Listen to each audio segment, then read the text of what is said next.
Welcome to the channel, everyone. My name is Heath, and today we're going to be looking at my personal picks for Omicron abilities inside of Star Wars Galaxy of Heroes.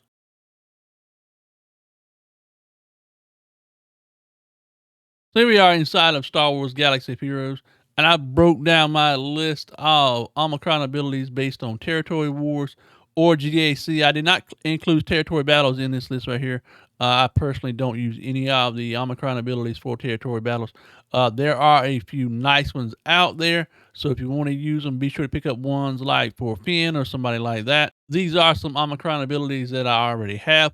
Some I will be picking up in the future along the way as I progress on certain characters and certain tunes. So let's take a look at these Omicron abilities. Let's break them down, why I chose certain ones and why certain characters I have at the moment do not have Omicron abilities on them. So starting right here, we have Sidious. Sidious is absolutely amazing inside of Territory Wars. What happens is when you include him with a group of all Sith, it reduces the cooldown on his demoralizing blows. Normally, demoralizing blows has a 4-turn cooldown, but if you're in a all Sith group and all allies are at the start of battle, they gain max health equal to half of Darth Sidious' potency until the first time he is defeating. When Darth Sidious uses demoralizing blows, the cooldown of the ability is reduced by 1 for each Sith ally, and Darth Sidious gains 50 speed for 4 turns. Now that right there is just absolutely amazing. I actually used Darth Sidious with my trail group trail lead with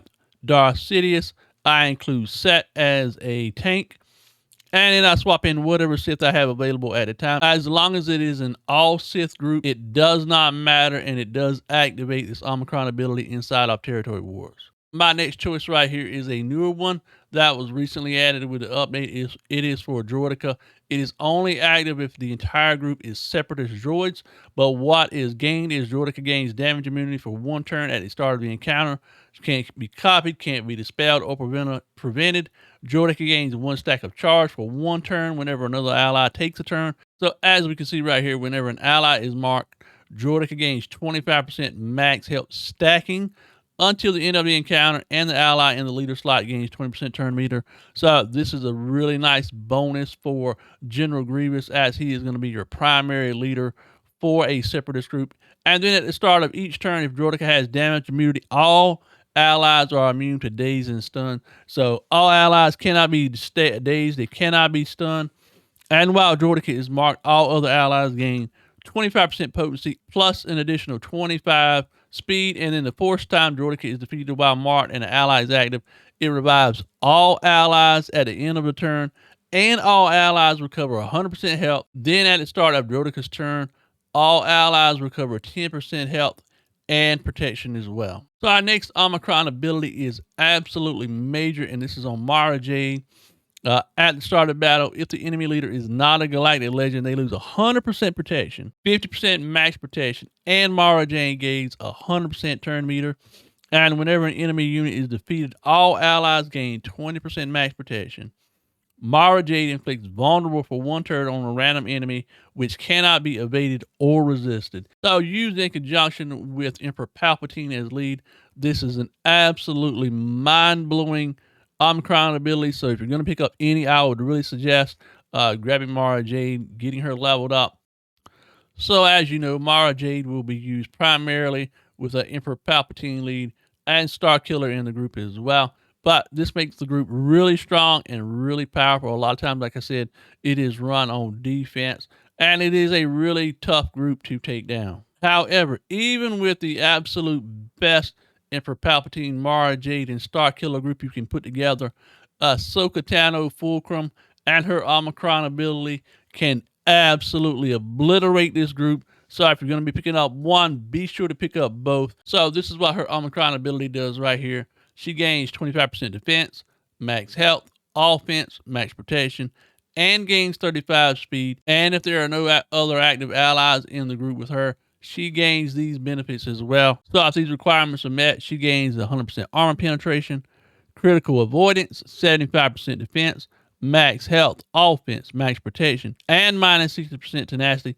Also, when Ahsoka Tano dispels a debuff with her perseverance, she gains her the opposite buff for 2 turns and 20% turn meter, and protection up for 20%, stacking for 2 turns per debuff to spell. Then she also ignores taunt effects. So the final thing is any enemy killed by her cannot be revived. This is an absolute must against any Star Killer Emperor Palpatine group. The reason why that ability is so important is because most Star Killer groups have Viscous Mar in them, and anytime she is at full health, after using her Dark Healing ability, it revives a random defeated ally at 50% health. So this ability right here is made null and void by Ahsoka's Omicron ability. So the next one we're going to be looking at plays hand in hand with Ahsoka Tano Fulcrum's Omicron ability, and that is for Cal Kestis. With the introduction of Cal Kestis in the game and his Omicron ability, you can now use Ahsoka inside a group with other characters. Prior to this, she had to be solo for her Omicron ability to be activated. This is no longer the case when you have Cal Kestis in the group and have his Omicron ability. We'll briefly go over these last few ones for Territory War. Poggle the Lesser was recently added to the list of Omicron abilities. This adds at the start of the battle the first time an ally is summoned. Geonosian allies gain Geonosian Brood. Geonosian Brood adds 20% max health, max protection, offense, tenacity, and 10 speed for each Geonosian ally. Also, when a character is defeated, they will be revived at 100% health and protection. The last few that we're going to be looking at right here, 2 of which belong to Jabba the Hutt. I recently unlocked Jabba the Hutt on my larger account, so these 2 right here are going to be absolutely paramount if you're going to be using Jabba. Jabba, in my opinion, is primarily a defensive squad, so having Embo's Omicron ability and Lando's Omicron ability will make him that much stronger and make the entire group work that much better together on defense. So one of the last ones we're going to be looking at right here is for Mace Windu. I use him on my larger account on defense with my Jedi Master Kenobi group. At the start of each other light side ally's turn, a random enemy, as long as they're not a GL, is afflicted with speed down and Shatterpoint, which can't be evaded, resisted, and when an ally damages an enemy with Shatterpoint, all allies gained 5% turn meter. So this is just a little extra layer of offense when you have your JMK on defense to provide a little bit of an issue for an opposing guild. We are just going to lightly touch on these last 4 right here. One thing I would say about Boba Fett Scion is that you must have his Omicron abilities. Otherwise, it is pretty pointless to have him on defense. So make sure if you're going to be using him and using him on defense that you have his Omicron abilities for Territory Wars. Phasma as well.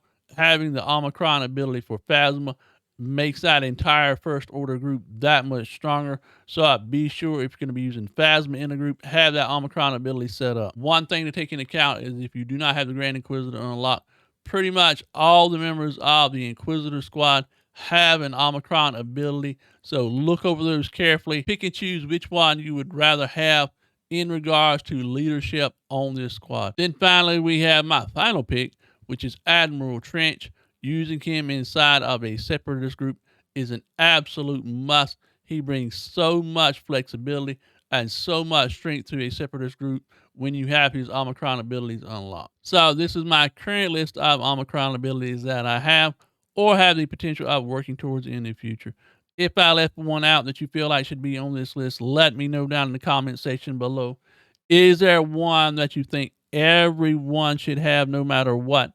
Let me know as well. But anyway, guys and gals, hope you enjoyed this video. Hopefully you learned something from it. Hope you'll take into consideration what Omicrons you'll be upgrading in the future when it comes to your potential squads.